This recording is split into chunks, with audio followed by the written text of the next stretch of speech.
The blood dripped through the floorboards above her head while she stood frozen in her kitchen, staring at the dark red drops that pooled on the worn wooden planks, and she knew with absolute certainty that her life had just become infinitely more complicated.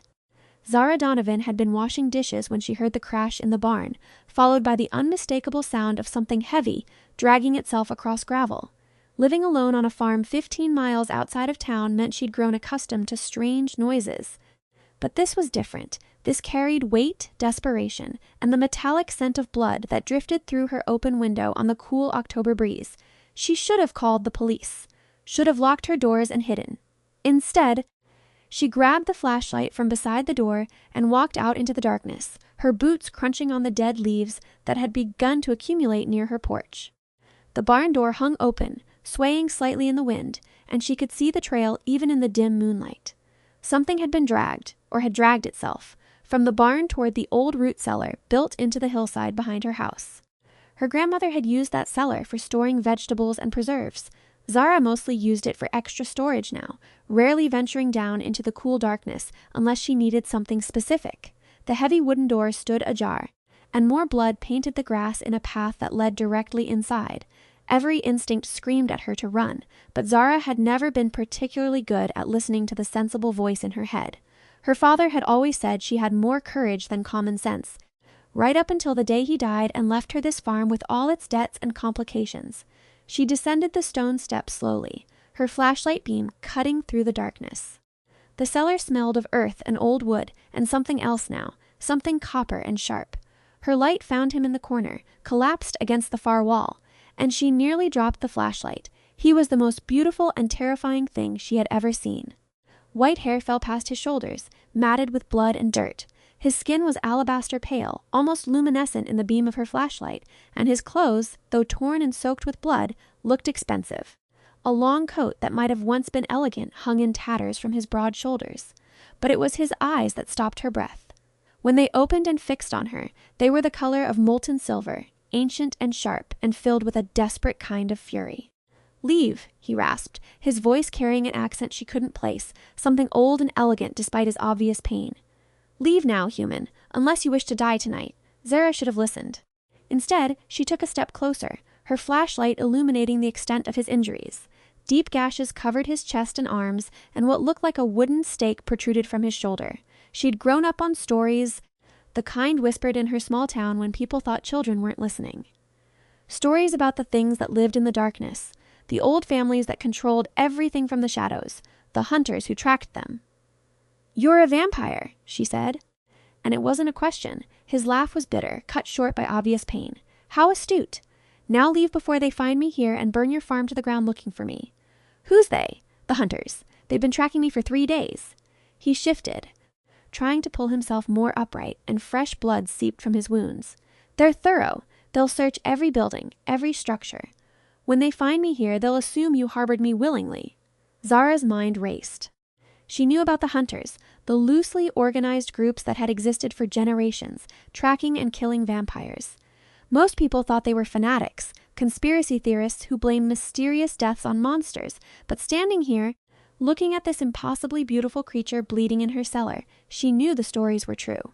"How long until they get here?" she asked. "An hour, maybe less. I barely had the strength to make it this far." His eyes narrowed. "Why are you still standing there?" "Because if they're going to search my whole farm anyway, we need to hide you better." Zara moved quickly to the far wall, where old shelves lined with dusty jars and forgotten preserves stood. Behind them, she knew, was a smaller space. Her grandfather had built a false wall during Prohibition, a hiding place for the illegal whiskey he'd made. She'd discovered it as a child and never told anyone. She started pulling shelves away from the wall, and the vampire watched her with a mixture of confusion and suspicion. "What are you doing?" "Saving your life, apparently, which is absolutely insane, but here we are." She found the hidden latch and pushed. The wall section swung inward, revealing a space barely large enough for a person to crouch in.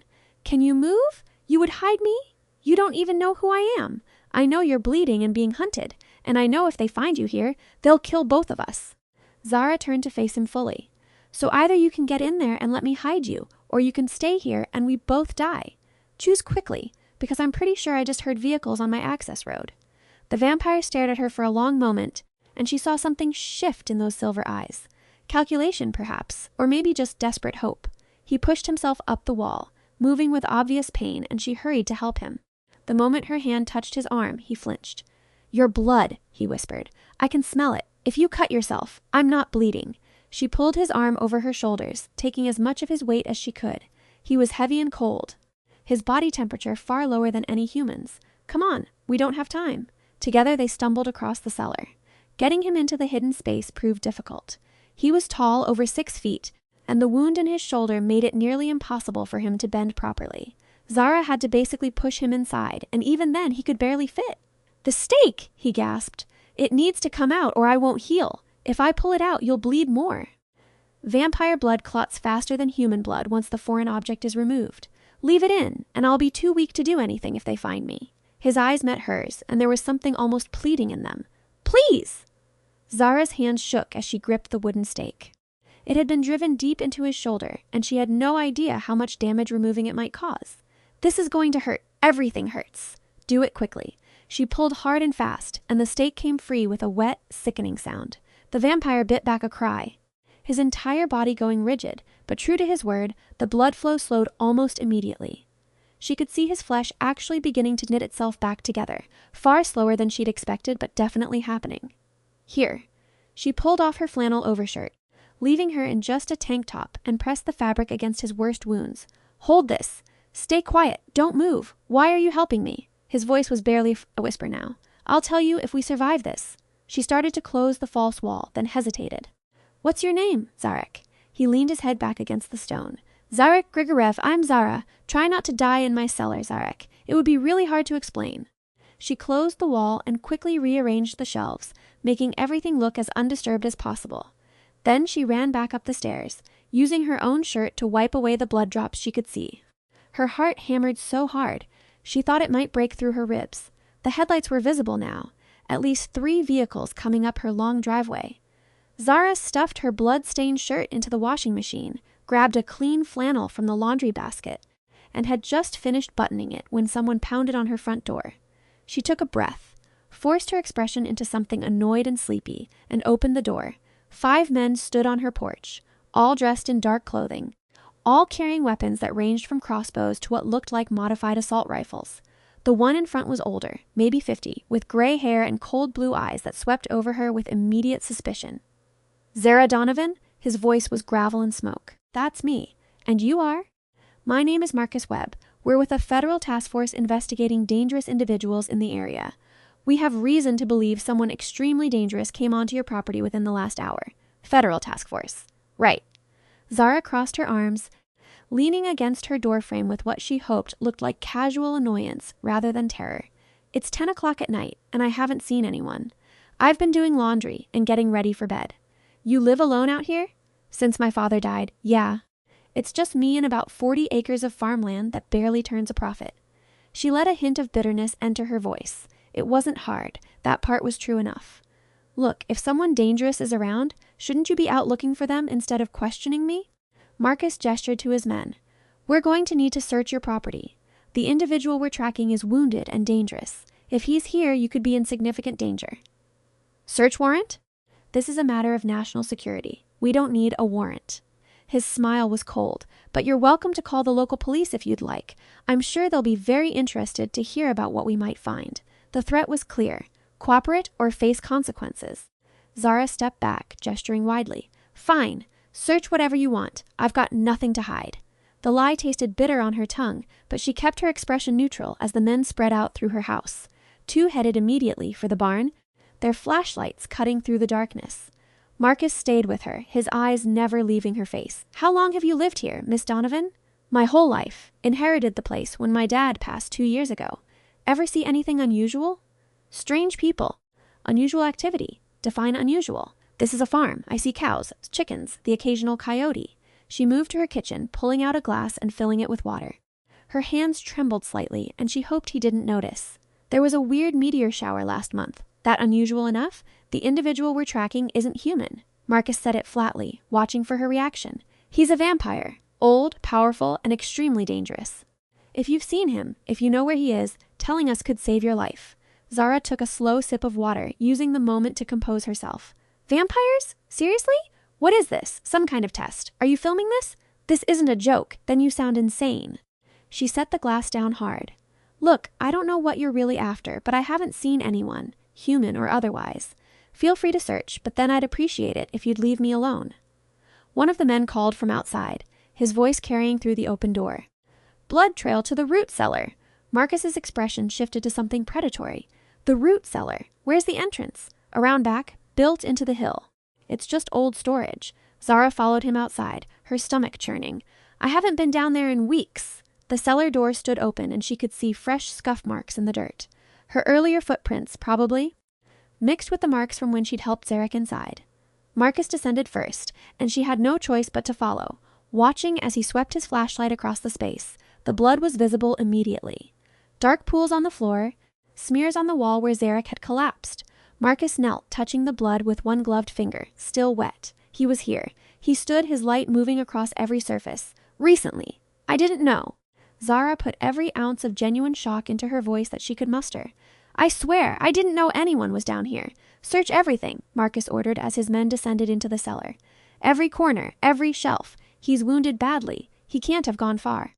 Zara watched, barely breathing, as the hunters swept through the cellar. They moved methodically, checking behind every box, every shelf. One of them approached the wall where Zarek was hidden, and she felt her heart stop. The hunter pressed against the shelves, testing them. These sturdy? Old as the farm, Zara said. My grandmother canned vegetables. She needed something that would hold weight. He grunted and moved on. The false wall held. The shelves she'd repositioned looked undisturbed enough to pass scrutiny. But Marcus wasn't satisfied.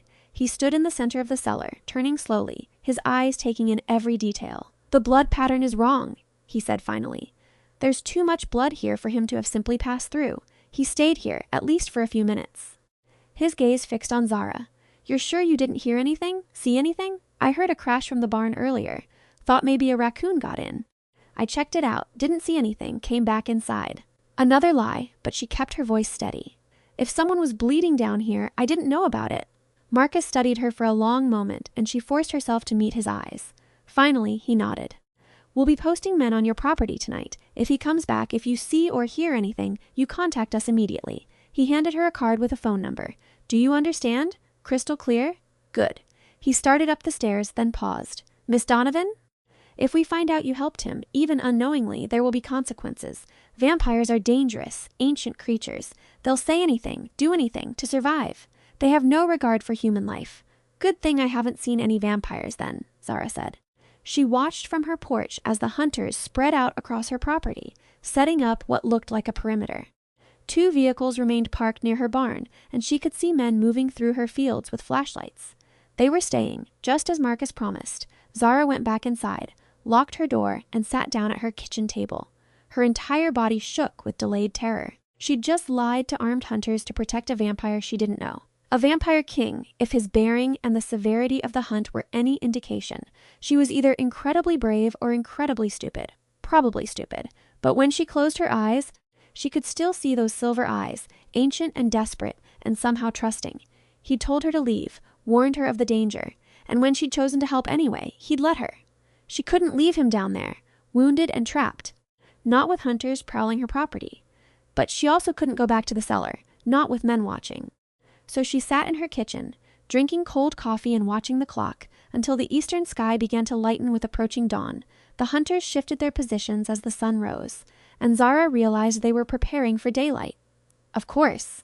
Vampires couldn't tolerate sun. If Zarek tried to run, dawn would trap him as effectively as any cage. She made herself breakfast she couldn't eat, took a shower she didn't need, and tried to look like someone going about a normal morning routine. Through her windows, she counted at least 6 men still visible on her property. Marcus had set up what looked like a command post near her barn. Around noon, one of the hunters knocked on her door. Younger than Marcus, maybe early 30s, with a polite smile that didn't reach his eyes. Miss Donovan, we're going to need to search your cellar again. More thoroughly this time. Zara's blood went cold. You searched it last night. We have equipment now.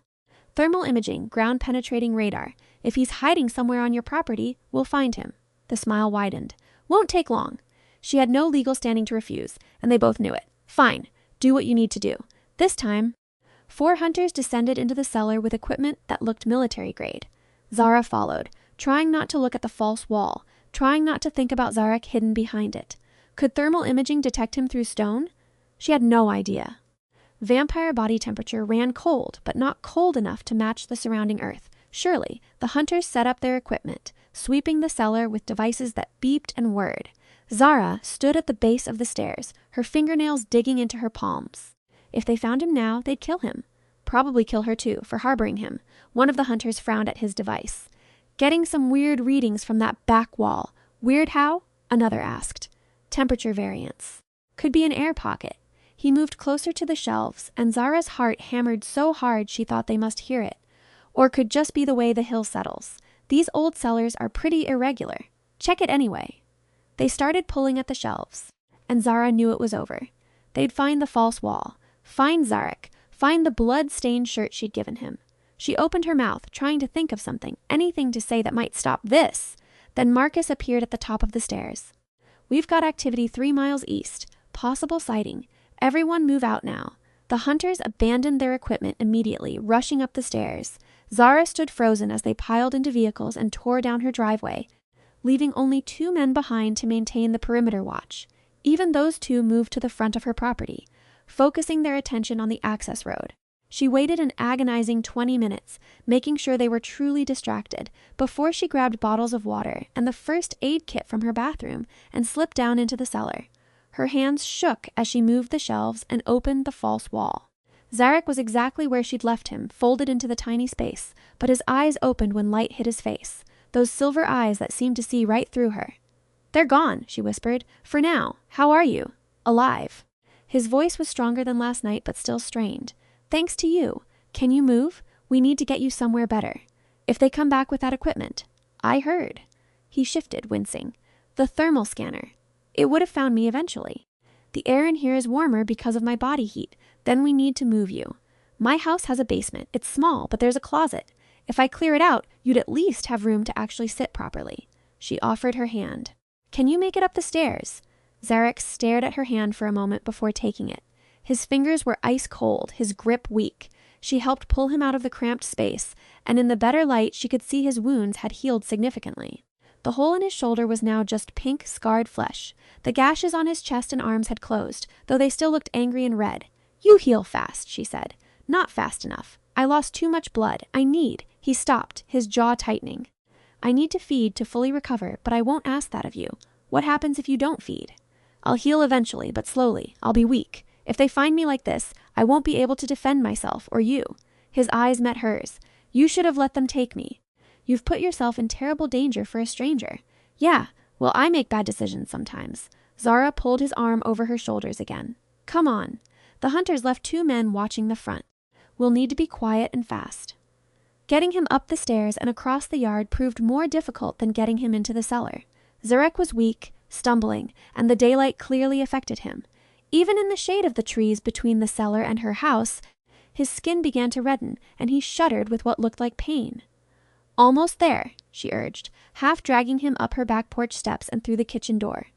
The basement entrance was inside, thankfully, and she got him down the narrow stairs through sheer determination and terror-fueled strength. The basement was cool and dark, packed with boxes and old furniture. The closet she had in mind was really more of a storage alcove, but it had a door and no windows. She shoved boxes aside, threw down blankets and pillows to make a space on the floor, and helped Zarek inside. He collapsed onto the makeshift bed, his breathing labored. In the dim light from the basement's single bulb, he looked simultaneously ethereal and broken, beautiful and deadly and somehow vulnerable. "Why?" he asked quietly. "Why risk everything for me?" Zara sat down against the opposite wall, suddenly exhausted. "Honestly? I don't know. Maybe because you warned me to run. Maybe because everyone deserves a chance to not be murdered in a cellar." She ran her hands through her hair. "Or maybe I'm just an idiot with hero complex. Those hunters won't stop. They know I was here. They'll keep searching. Then we'll keep you hidden." She met his silver eyes. "You said you're Zarek Grigorev. Are you really a king?" A ghost of a smile crossed his pale lips. I was a king. Now I'm a fugitive bleeding in a human's basement." "What happened?" "A coup. There are factions within vampire society, Miss Donovan. Some believe we should integrate more with the human world, adopt your technologies, your methods." Others want to maintain the old ways, remain separate and hidden. He shifted, adjusting the blankets. I tried to find a middle path. It made me enemies on both sides. And the hunters were hired by vampires who want me dead. They've been tracking me for weeks. His expression darkened. I killed 3 of them before they wounded me badly enough to slow me down. They'll want revenge for that. Great. So we have both vampires and hunters looking for you. Zara laughed, a slightly hysterical sound. My life was boring 3 days ago. I was worried about crop prices and mortgage payments. I'm sorry. Zarek's voice was soft. When I'm strong enough, I'll leave. I'll draw them away from you. Right, because you're in such great shape to lead them on a chase. She stood, brushing dust off her jeans. Look, you're here now. We figure out the next step when you're healed and when I'm sure they won't shoot both of us the moment you step outside. Deal? He studied her for a long moment. You're either the bravest or most foolish human I've ever met. Yeah, that's what my dad used to say. Zara moved to the stairs, then paused. The feeding thing. If you really need blood to heal, I could... No. The word was sharp, almost harsh. I won't feed from you. You've done enough. But if it means no, Zara, his eyes held hers. I've lived 8 centuries. I've seen what happens when humans let vampires feed from them. It creates a bond, an addiction. I won't do that to someone who saved my life out of kindness. 8 centuries. The number made her head spin. He was older than nations, older than the house above them, older than almost anything she could conceptualize. And he was sitting in her basement, refusing to feed because he didn't want to hurt her. Okay, she said quietly, but if you change your mind, I won't. Zara went back upstairs, locking the basement door behind her. Through her windows, she could still see the hunters' vehicles near her barn. They'd be back. They'd search again. And eventually, they'd find him unless she figured out a way to get Zarek off her property and somewhere safe. But where would be safe for a vampire king being hunted by his own kind and by humans? The afternoon crawled by with agonizing slowness. Marcus returned with his men as evening approached, and they searched her property again, this time with dogs. Zara watched from her porch, her heart in her throat, as the animals sniffed around her barn, her fields, her cellar. One of the dogs began barking near the cellar, and Marcus spent 20 minutes down there with a flashlight, searching every inch. But the dog had likely just smelled the old blood, and eventually Marcus emerged, frustrated and angry. He was here, Marcus said, approaching her porch. I know he was here. And I think you know more than you're telling me. I've told you everything I know. Zara kept her voice level. Someone was apparently bleeding in my cellar. I didn't know about it. What else do you want me to say? I want you to understand what's at stake. Zarek Grigorev isn't just any vampire. He's ancient, powerful, and responsible for countless deaths over centuries of existence. Marcus leaned against her porch railing. If he's convinced you to help him, if he's made you think he's something other than a monster, you're wrong. Vampires are predators. They see humans as food, as tools to be used. Nothing more. Good thing I haven't seen any vampires then, Zara repeated. Marcus's eyes narrowed. We'll be watching, day and night. If he's here, we'll find him. And if you're helping him, Miss Donovan, you'll face charges as an accessory to murder. He left, but his men remained. Zara counted vehicles and estimated at least 8 hunters were now camped on her property. They'd set up tents near the barn, settling in for a long surveillance operation. She couldn't go to the basement, couldn't check on Zarek, couldn't do anything except maintain the fiction that she was alone, going about her normal evening routine. She made dinner, watched television, and eventually went to bed, all while knowing there was an 800-year-old vampire king hiding in her basement. It was the strangest and most terrifying day of her life. Around midnight, she heard a soft tapping on her bedroom floor. She froze, listening. It came again, rhythmic and deliberate. Someone knocking from below. Zara crept out of her room and down to the kitchen, then carefully unlocked the basement door. She descended quietly, finding Zarek standing at the base of the stairs. He looked stronger, his color better, though still pale as moonlight.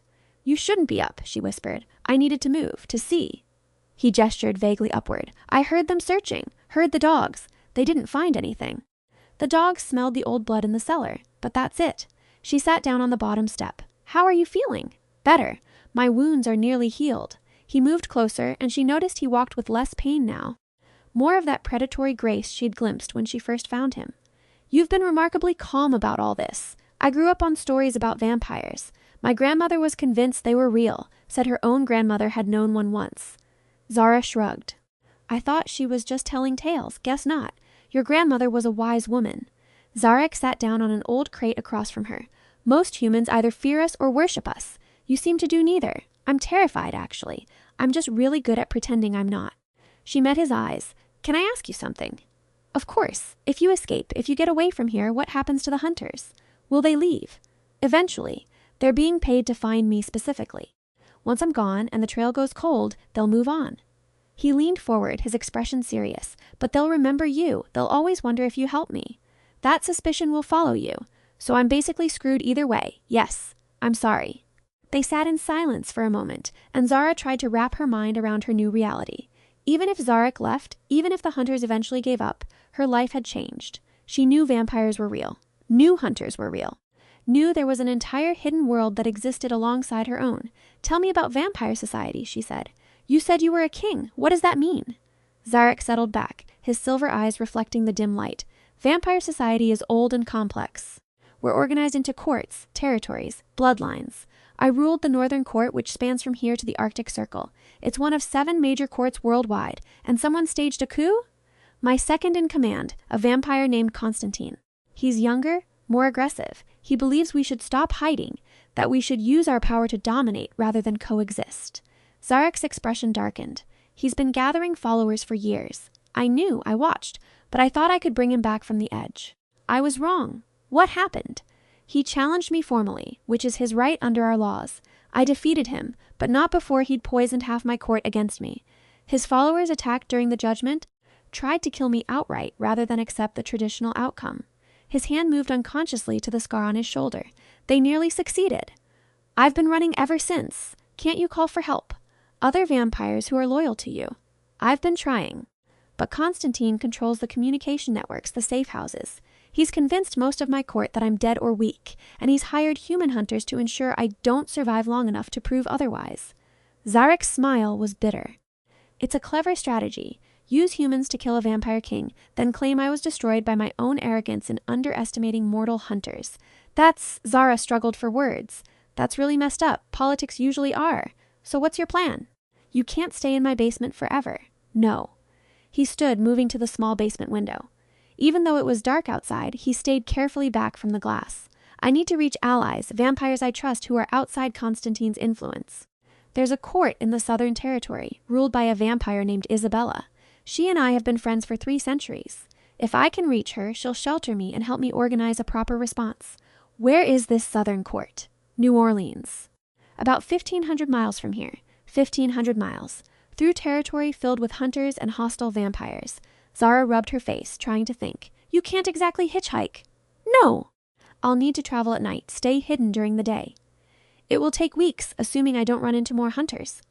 He turned to face her. Which is why I need to leave as soon as possible. Every day I stay puts you in more danger. You're still weak. You said you need blood to fully heal.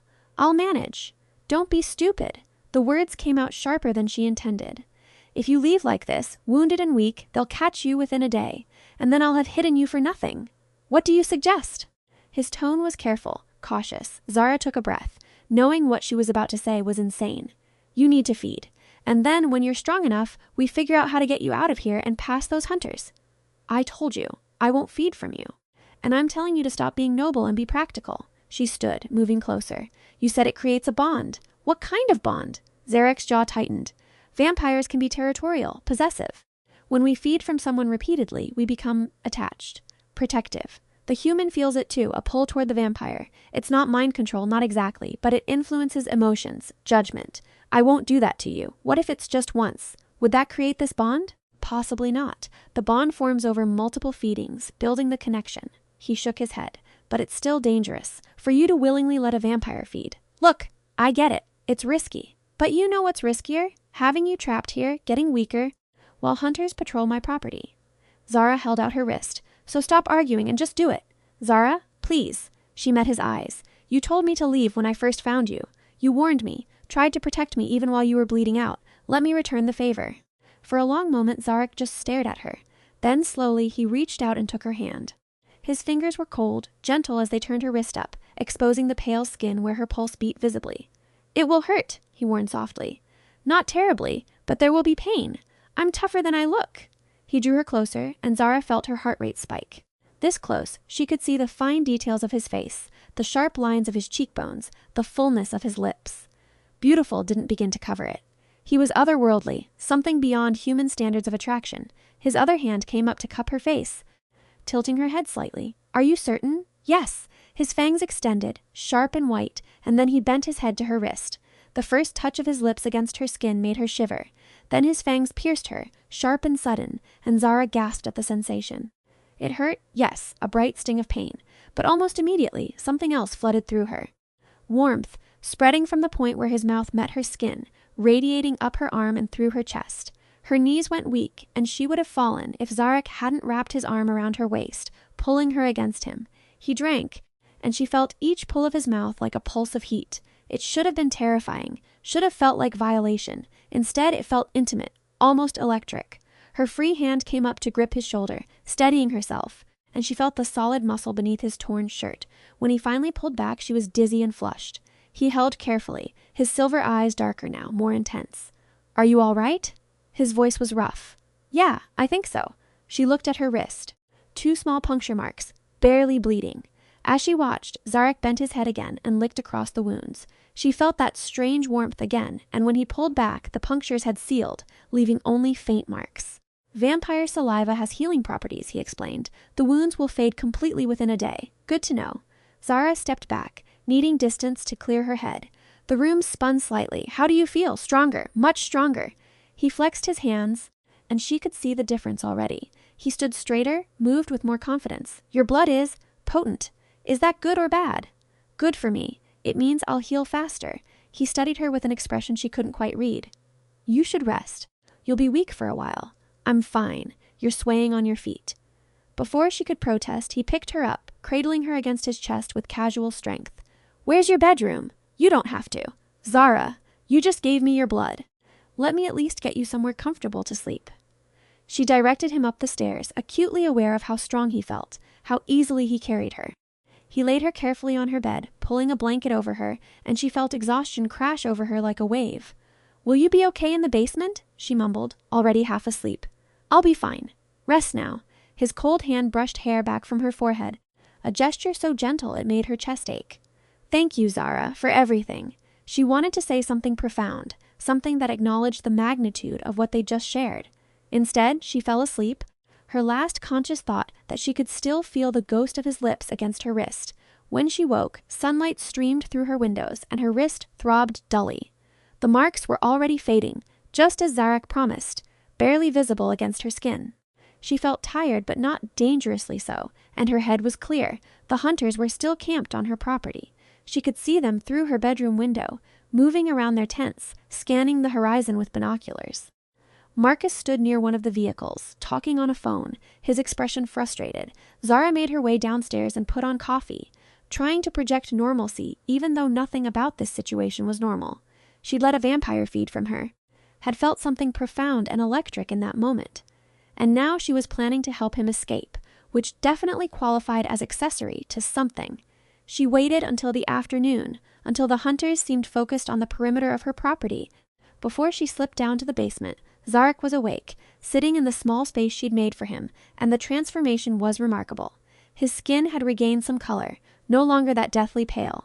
His wounds had healed completely, leaving only faint scars. He looked powerful again, dangerous every inch the king he claimed to be. You look better, she said. I feel better. Your blood was exactly what I needed. He stood, moving with that fluid grace that seemed impossible. How are you? Alive, tired, slightly freaked out about everything, but okay.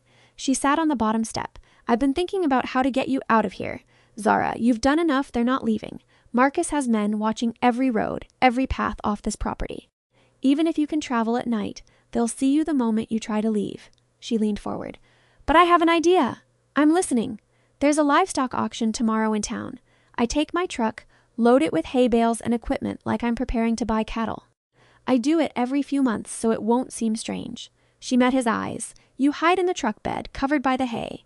We drive right past the hunters, into town, and from there you can disappear into the night. Zarek was quiet for a moment, considering. If they search the truck, why would they? I'm just a farmer going to an auction. They're looking for a wounded vampire sneaking off the property, not someone boldly driving out in daylight. It's risky. Everything about this is risky. Zara stood. But it might work. and it's better than you trying to run through fields while they hunt you with rifles and dogs. The sun will be up. Even covered, even hidden, I'll feel it. It will weaken me significantly. The auction is at dusk. If we time it right, you'll only be exposed for an hour or so." She crossed her arms. "Unless you have a better idea?" He didn't. They both knew it. After a long moment, Zarek nodded. "All right, we'll try your plan. But if they discover me, you run. You tell them I forced you, that you had no choice. Understood?" "Sure," Zara lied. They spent the rest of the day preparing. Zara loaded her truck with hay bales, creating a hollow space in the center where Zarek could hide. She threw in equipment, tools, anything that would make it look like she was genuinely preparing for an auction. The hunters watched but didn't interfere. She was just a farmer doing farmer things. As evening approached, she went down to the basement one last time. Zarek was waiting, dressed in clothes she'd found in her father's old things. They were too small, tight across his shoulders and chest, but they were clean and less conspicuous than his torn, blood-stained coat. "Ready?" she asked. "As I'll ever be." He moved up the stairs, pausing at the top to look at her. "If this goes wrong, it won't. But if it does, I want you to know that I'm grateful, not just for the shelter and the blood, but for treating me like a person rather than a monster." His silver eyes held hers. "You're remarkable." Zara Donovan. Her cheeks flushed. "You're not so bad yourself, for an 800-year-old vampire king." They waited until the sun was low on the horizon, that golden hour just before dusk. Zara pulled her truck around to the barn, making a show of checking the load, adjusting hay bales. When she was sure no one was watching closely, Zarek slipped from the house to the truck, moving with inhuman speed. She covered him quickly, stacking hay to completely hide the hollow space. "Can you breathe?" "I don't need to breathe much." His voice was muffled. "I'll be fine." Zara climbed into the driver's seat, her hands trembling slightly on the wheel. This was it. Either her plan worked, or they were both dead. She drove slowly down her access road, toward the main gate where Marcus had set up his command post. As she approached, he stepped out, holding up a hand for her to stop. "Where are you headed, Miss Donovan?" "Livestock auction in town. I need to buy some cattle before winter." She kept her voice casual, bored even. "Is that a problem?" Marcus walked around the truck, his eyes scanning the hay bales. "Mind if we take a look? At hay? Knock yourself out." One of the hunters climbed into the truck bed, stabbing at the hay bales with what looked like a long metal rod. Zara's heart stopped. If he hit Zarek, if he probed deep enough to find the hollow space. The hunter jabbed several bales, moving methodically. He was getting closer to where Zarek was hidden. Zara forced herself to breathe normally, to look annoyed rather than terrified. "You done yet?" she called. "Action starts in an hour, and I've got a long drive."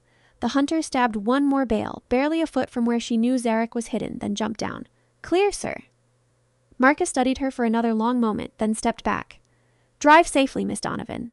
She didn't let herself relax until she was a mile down the road, her farm disappearing in the rearview mirror. Only then did she pull over, checking to make sure no one had followed. "Zarek, you okay?" A muffled sound that might have been a laugh. "He came very close to stabbing me. But yes, I'm fine. We made it past them. You made it past them. I just hid like a coward in a pile of hay." Zara smiled despite her terror. "Hey!" Tactical retreat isn't cowardly. It's smart. She drove to town, to the auction house on the outskirts.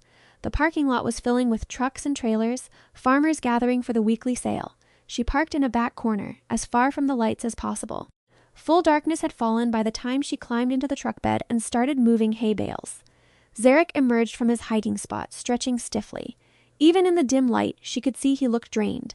The sun exposure, even filtered through hay, had taken a toll. "There's a bus station 2 blocks from here," she said quietly. "You can catch a night bus south. Get out of this area." "And then what? Run for New Orleans while Constantine's people hunt me?" He shook his head. "I need to find help, allies who can move against him. Do you have anyone nearby? Anyone who could help?" Zarek was quiet, thinking. "There's someone. Not close, but closer than New Orleans. 300 miles south, there's a vampire named Mikhail. He's old. Older than me, and he owes me a debt. If I can reach him, 300 miles. That's at least a week of travel, even moving at night." "I know." He looked at her, and something in his expression made her chest tighten. "I'll miss you, Zara Donovan. We just met, like 2 days ago, and yet you've shown me more kindness than most of my own kind have in centuries." He reached out, his cold fingers brushing her cheek. "You saved my life. That's not something I'll forget." Zara felt tears prick her eyes, which was ridiculous. He was right. They barely knew each other. But she'd felt something when he fed from her, something profound and electric, and she didn't want him to just disappear into the night. "Will I ever see you again?" The question slipped out before she could stop it. I don't know. His thumb traced her cheekbone. But I hope so. He leaned down, and for a moment she thought he might kiss her.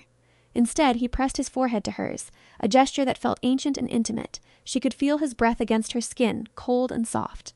"Thank you," he whispered. "For everything." Then he was gone, dropping from the truck and vanishing into the darkness with a speed that shouldn't be possible. Zara stood in the truck bed, staring at the spot where he'd disappeared, feeling oddly hollow. She drove home slowly, practicing what she'd say when the hunters questioned her. She'd gone to the auction, decided the cattle prices were too high, drove home. Simple. Normal. Nothing to suggest she'd helped a vampire escape. But when she pulled up to her farm, she found chaos. 3 of the hunters' vehicles were burning. Men ran back and forth with fire extinguishers, shouting orders. Marcus stood in the center of it all, his face twisted with fury. When he saw Zara's truck, he stalked toward her. "What happened?" she asked, climbing out. "Someone attacked while you were gone. Set fire to our vehicles, destroyed our equipment." His eyes bore into her. "Convenient timing, don't you think? I was at an auction. You can check. There are probably 50 people who saw me there." "I'm sure there are. But I think you knew this was coming. I think you've been playing us this whole time." He stepped closer. "Where is he, Miss Donovan? Where's Zarek Grigorev?" "I don't know what you're talking about." "We found blood in your basement. Fresh blood. He was in your house, wasn't he?" Zara's mind raced. Fresh blood. How? Unless Zarek had left some kind of trail deliberately, drawing their attention to the house while he escaped. Creating a diversion. "I told you, I don't know anything about vampires or this Zarek person." She kept her voice steady. "If someone broke into my house, you should find them instead of harassing me." Marcus grabbed her arm, hard enough to hurt. "Listen to me very carefully. Helping a vampire makes you an enemy of humanity. If I find out you, let her go." The voice came from the darkness beyond the burning vehicles. Cold and commanding, Zarek stepped into the light, and Zara's heart dropped. He looked different now. Stronger, more powerful, his white hair gleaming in the firelight. His eyes were pure silver, almost glowing, and his presence radiated danger. This wasn't the wounded creature she'd hidden. This was a vampire king in his full power. Grigorev. Marcus released Zara, reaching for his weapon. "Don't." Zarek moved faster than human eyes could track, suddenly standing between Zara and Marcus. "You've been hunting me for weeks, using this woman's property as your base. That ends now. You've attacked federal officers. I'm not interested in your lies." Zarek's voice cut like a blade. "You're not federal officers. You're hired killers, paid by vampires who want me dead. And you've terrorized an innocent woman because she happened to live in the place I sought shelter." More hunters were gathering now, weapons raised.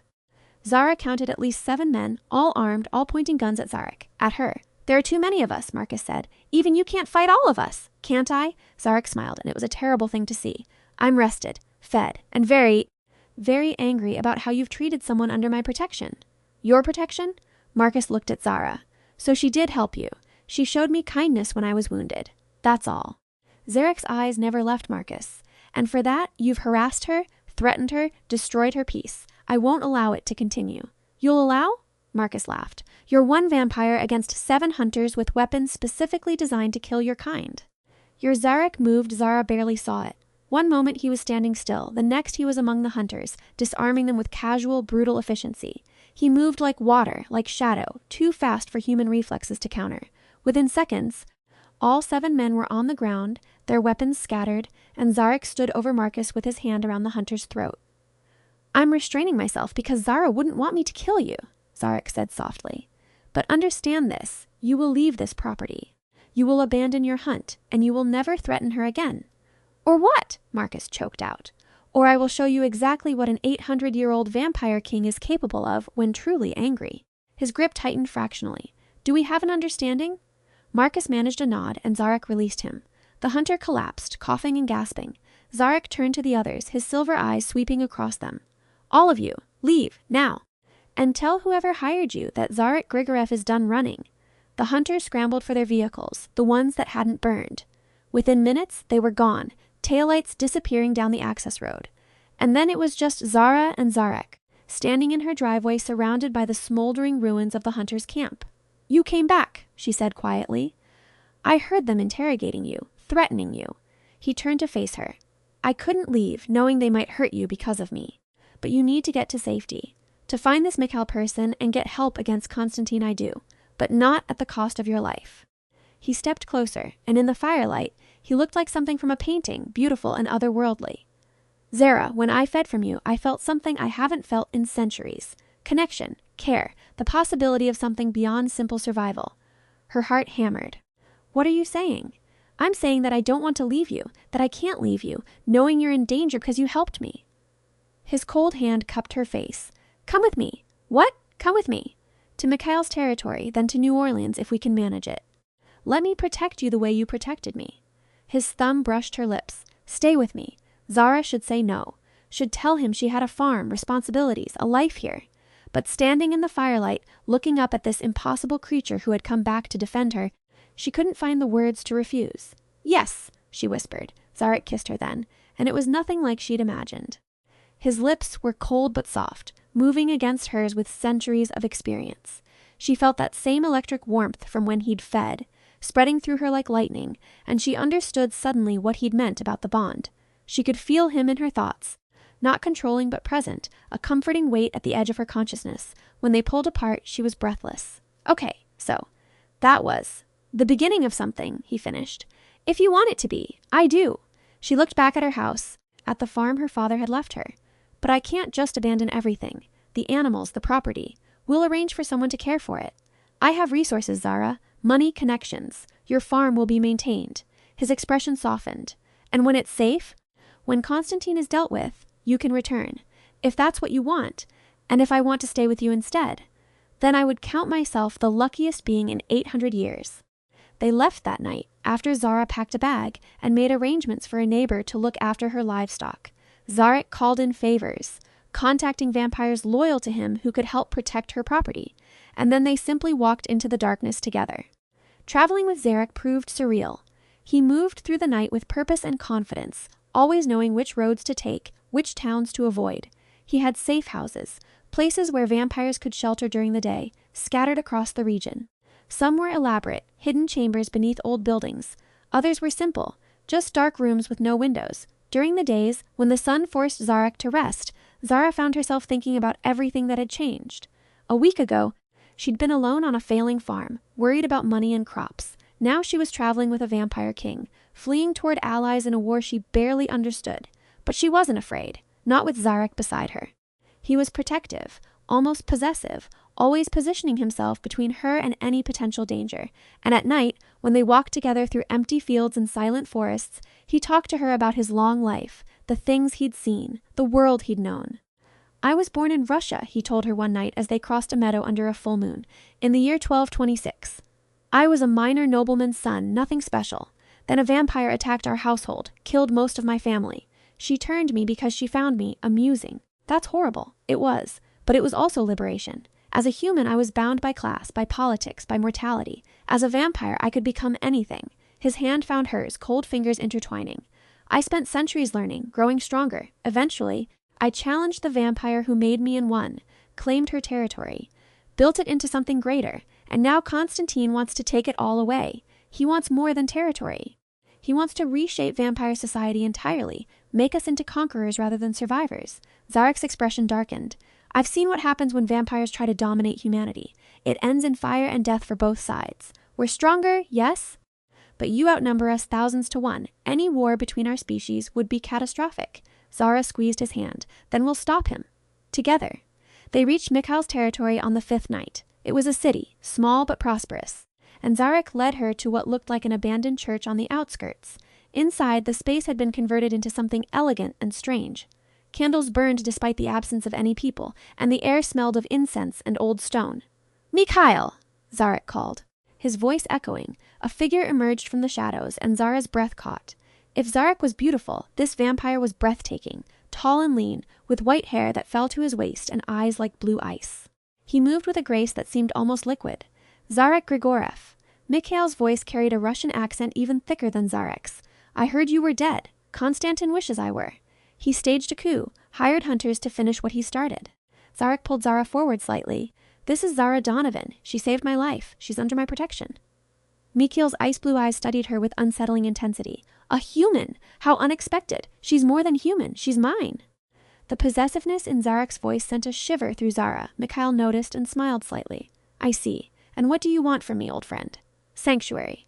Help. I need to reach Isabella in New Orleans. Gather support to take back my court. You ask much. Constantine has been spreading word that you've gone rogue, that you killed members of your own court. Lies, I know, but lies believed by many. Mikhail moved closer, circling them like a predator. Still, you say I owe you a debt. That's true. Very well. You may stay here, rest, plan. I'll send word to Isabella, arrange safe passage. Thank you. But understand, Zarek, if you bring war to my doorstep, I will choose my own survival over our friendship. Those ice-blue eyes were hard now. I've maintained peace in my territory for 4 centuries. I won't see it destroyed for anyone. Understood. Mikhail provided them with rooms in the church's old rectory, spaces converted into surprisingly comfortable living quarters. Zara collapsed onto a bed, exhausted from nights of walking. Zarek sat beside her, his cold hand brushing through her hair.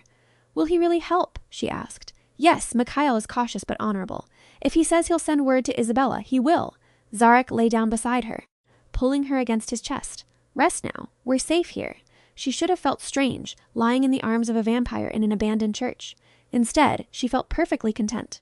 The bond between them had grown stronger each night, that electric connection that made her aware of him even when she couldn't see him. It wasn't control, just as he'd promised. It was partnership, awareness, a sense of completeness she'd never experienced before. Zarek? She tilted her head to look up at him. What happens after? If we defeat Constantine and you reclaim your court, what do you want to happen? I want to stay with you, but I don't want to be a vampire. At least, not yet, maybe not ever. She touched his face, tracing the sharp line of his jaw. Is that possible? Can a human and a vampire actually be together? It's rare, difficult. You would age while I remain the same. You would be vulnerable in ways I'm not. His arm tightened around her. But yes, it's possible. There are ways to extend human life without full transformation. Old magic, rare but real. If that's what you want, I'll find a way to give it to you. You'd do that? Change the rules of vampire society for me? Zara, I'd burn the world for you at this point. He kissed her forehead.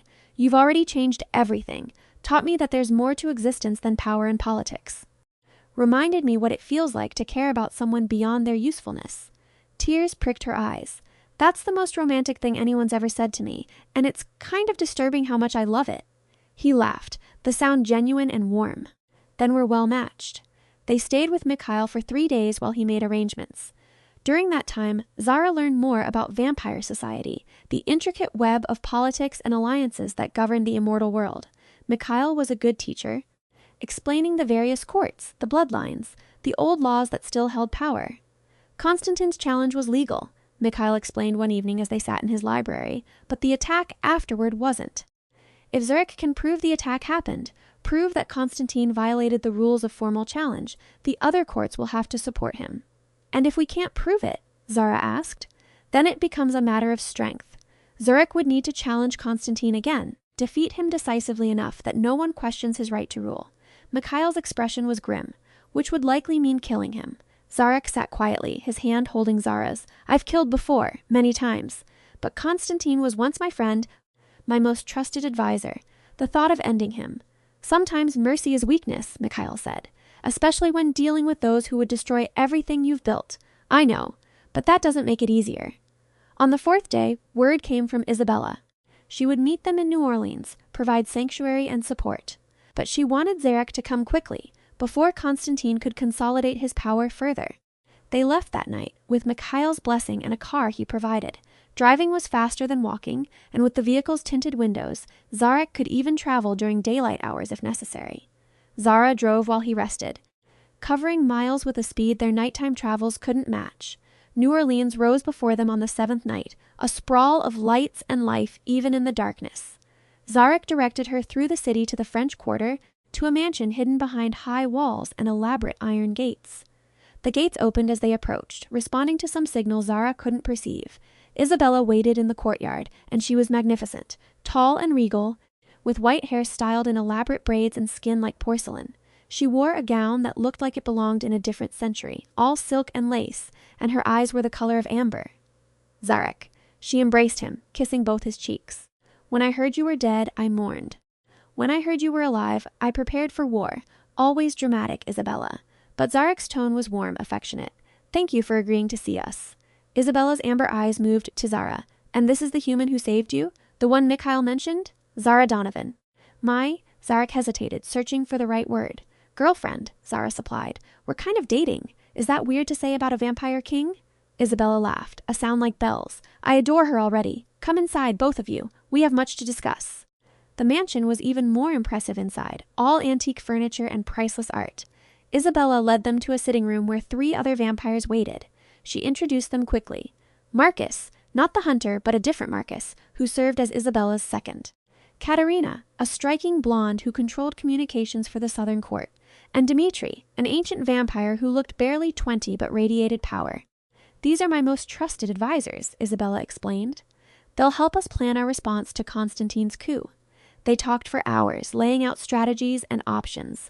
Katerina had intercepted communications from the northern court. Messages that confirmed Constantine's attack had been illegal. If they could present that evidence to the other courts, along with proof that Zarek still lived, it would undermine Constantine's claim to leadership. But he has control of your court, Dmitri pointed out. Your holdings, your resources. Even with the other court support, retaking physical territory will be difficult. Then we make it personal, Zarek said quietly. I challenge him again. Formal combat, observed by representatives from all 7 courts. Winner takes control of the northern territory. No questions. He won't accept, Marcus said. He thinks you're weak, scattered. He won't risk what he's taken in fair combat. Then we make him accept. We make it clear that if he refuses, the other courts will consider him a usurper and move against him. Zarek leaned forward. Constantine's power base is built on his claim to have defeated me honorably. Destroy that claim, show the other courts what really happened, and his support crumbles. Isabella nodded slowly. It could work, but you'd need to defeat him decisively. No half measures. I know what it will require. Zarek's hand found Zara's, and I'm ready. Over the next week, they put the plan in motion. Katerina sent messages to the other courts, sharing the evidence of Constantine's illegal attack. Isabella called for a formal gathering, a council of all 7 courts to address the northern court's leadership crisis. And Zarek prepared, training each night to regain his full strength. Zara watched him train with Dmitri, the 2 vampires moving so fast they blurred. She'd thought Zarek was deadly when he fought the hunters, but this was something else entirely. This was centuries of skill and power on display, beautiful and terrifying in equal measure. You're worried about him, Isabella said one evening, joining Zara on the mansion's balcony. How can I not be? He's going to fight someone who already nearly killed him once. But he's stronger now, fed, rested, and motivated. Isabella's amber eyes studied her. Motivated by you, I suspect. Is that a good thing or a bad thing? Good if it makes him fight harder. Bad if it makes him reckless. Isabella was quiet for a moment. Can I give you some advice, vampire to human who's involved with a vampire? Sure, don't try to change him. Zarek is a king, a warrior. He's lived 800 years through violence and strategy and ruthless decision-making. If you try to soften that, to make him something gentler, you'll destroy what makes him who he is. I don't want to change him. I just don't want him to die. Then trust him. Trust that he knows what he's doing, that he's survived this long for a reason. Isabella smiled. And when he wins, because he will win, be ready for what comes next. What comes next? Being the partner of a vampire king. It's not an easy role, Zara. There will be politics, danger, vampires who resent your influence over him. You'll need to be strong. I hid him in my cellar while hunters searched my farm, Zara said quietly. I think I can handle vampire politics. Isabella's laugh was genuine. I like you. Little human. You have spine. The gathering was set for 2 weeks from when they arrived in New Orleans. Representatives from all 7 courts would attend, including Constantine. Zarek would make his challenge there, in front of everyone, forcing Constantine to either accept or lose face in front of the entire vampire world. Those 2 weeks were strange and wonderful. During the days when Zarek had to rest, Zara explored New Orleans with Isabella's protection. At night, she stayed close to Zarek, learning about his world, meeting the vampires who served Isabella. And when they were alone, in the quiet hours before dawn, they talked about everything. What will you do if you reclaim your court? She asked one night. Lying in his arms in the room Isabella had provided. Restructure. Remove Constantine's supporters. Bring in vampires I trust. Try to implement the reforms I wanted before the coup. He kissed her hair. And figure out how to integrate a human into vampire society in a way that doesn't get her killed. I'm tougher than I look, I know, but knowing that doesn't make me less protective. His arms tightened around her. Zara, if something happens during the challenge, don't. Don't say goodbye like you're not coming back. I'm not. I'm saying that if the worst happens, Isabella will protect you. I've made her promise. He tilted her face up to his. But I don't intend to lose. I can't. because I've finally found something worth living for beyond simple survival." She kissed him then, pouring all her fear and hope and desperate love into it. The bond between them sang, that electric connection that had only grown stronger with time. She could feel his determination, his confidence, his absolute refusal to imagine a world where they weren't together. "I love you," she whispered against his lips. "I know it's fast and crazy and we barely know each other, but I do. I love you. I love you too." His silver eyes glowed in the darkness. "And I will come back to you, I promise." The night of the gathering arrived with surprising speed. Isabella's mansion filled with vampires, representatives from courts across the world. Zara stayed close to Zarek, acutely aware of the attention they drew. A human at a vampire gathering was unusual. A human clearly bonded to one of the vampire kings was unprecedented. The council convened in Isabella's grand ballroom, a space that had been cleared of furniture to create an open forum. 7 thrones had been set up in a circle, one for each court's leader. Constantine sat in the northern throne, looking confident and regal in expensive clothes. When he saw Zarek enter, his expression flickered with shock before settling into cold rage. "Impossible," Constantine said.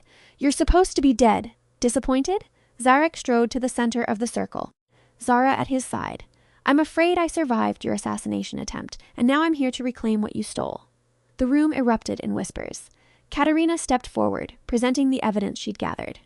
Communications proving Constantine had ordered his followers to attack during the formal challenge, violating every rule of vampire combat. The other court representatives examined the evidence, their expressions growing cold. "This is fabricated," Constantine snarled. "Zarek was defeated fairly. These accusations are the desperate lies of a failed king. Then prove it," Zarek said calmly. "Face me again, here now in front of all 7 courts. Show everyone that you can defeat me fairly. I already defeated you once. You had help. Your followers attacked while I was weakened from our fight. That's not victory, Constantine. That's cowardice." Zarek's voice rang through the ballroom. "Unless you're afraid to face me one-on-one, afraid that without your allies to stab me in the back, you can't win?" The challenge was clear, public, and impossible for Constantine to refuse without admitting weakness. His face twisted with fury. "Fine. I accept your challenge, Zarek Grigorev, and when I destroy you in front of everyone, there will be no question who deserves to rule the northern court." The circle was cleared, vampires pressing back to give them room. Isabella took Zara's hand, pulling her to safety. "Watch carefully," she murmured. "This is vampire justice." The 2 vampires faced each other, and Zara's heart hammered. Zarek looked calm, confident, every inch the warrior king. Constantine looked furious, his movements sharp and aggressive. Isabella called the start, and they moved. It was faster than Zara could follow, 2 white-haired figures blurring across the ballroom. The sound of their combat was like thunder, each strike powerful enough to shake the walls. Zarek fought with precision and control, every movement calculated. Constantine fought with rage and power, trying to overwhelm through sheer force. Blood was drawn, dark and viscous. Constantine landed a hit that opened Zarek's cheek, and Zara gasped. But Zarek responded with a strike that sent Constantine flying across the room, crashing into a wall hard enough to crack the plaster. The fight went on, brutal and beautiful and terrifying. Zara wanted to look away but couldn't. This was Zarek's world, the violence and power that had defined his existence for 800 years. And he was magnificent. Finally, after what felt like hours but was probably only minutes, Zarek got the upper hand. He caught Constantine in a hold, forcing him down, his hand at the other vampire's throat. "Yield," Zarek commanded. "Never." Constantine tried to break free, but Zarek's grip was iron. "Then you leave me no choice." Zara saw the decision in Zarek's eyes the moment he accepted what had to be done. His hand moved, fast and brutal, and Constantine's head separated from his body. The body crumbled to ash almost instantly, the way vampires did in death, leaving only clothes and dust. The ballroom was silent. Then Isabella stood, moving to Zarek's side. "The challenge is complete. Zarek Grigorev has reclaimed his position as king of the Northern Court by right of combat. Does anyone dispute this?" No one spoke. One by one, the other court representatives bowed their heads in acknowledgement. Zarek had won, not just the fight, but his court, his position, his life. He found Zara in the crowd, his silver eyes locking on hers, and she ran to him. His arms closed around her, holding her tight despite the blood and ash that covered him. "I told you I'd come back," he whispered. "Don't ever scare me like that again. No promises. I'm a vampire king. Danger is part of the job description." But he was smiling, and she could feel through their bond that he was elated, victorious, and utterly devoted to her. The aftermath of the challenge took weeks to fully resolve. Zarek had to return to the Northern Court, root out Constantine's remaining supporters, and reassert his control. Zara went with him despite the danger, despite the strangeness of suddenly living in a vampire court. The northern court seat was a castle, an actual medieval castle that had been modernized on the inside while maintaining its imposing exterior. It sat on a mountain in a remote part of Canada, far from human populations, surrounded by forest and snow. Zara had expected to feel out of place, a human among ancient vampires.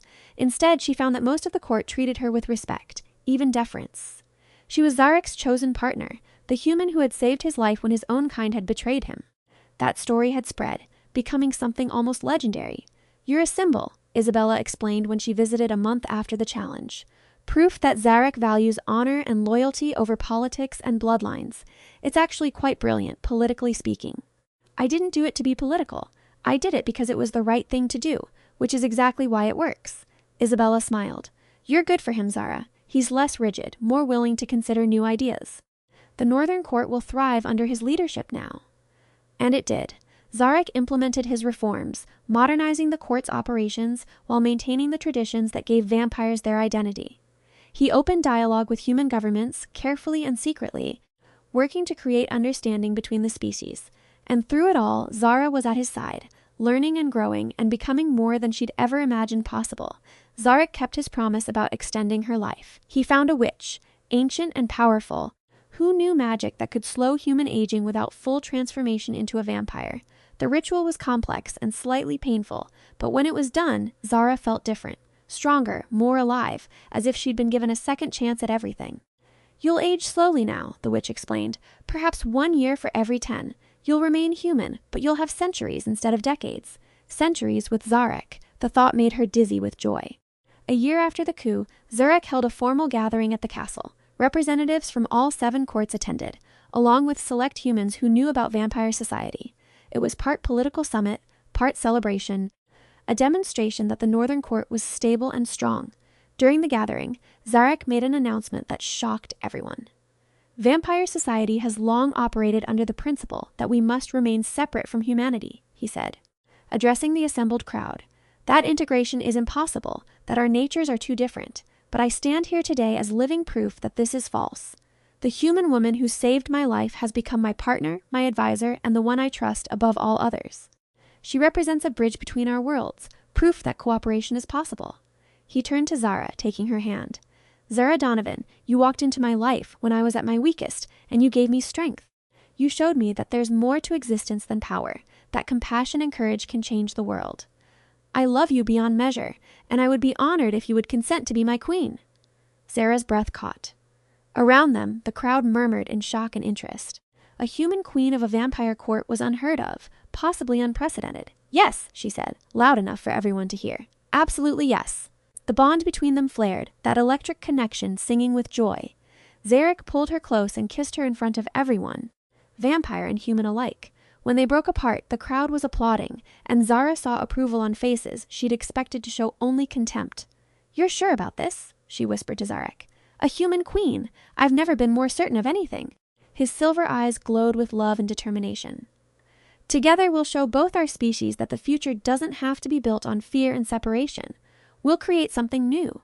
And they did. Their marriage was celebrated across vampire society, a symbol of change and hope. Zara took to her role as queen with surprising grace, using her unique position to advocate for better relations between humans and vampires.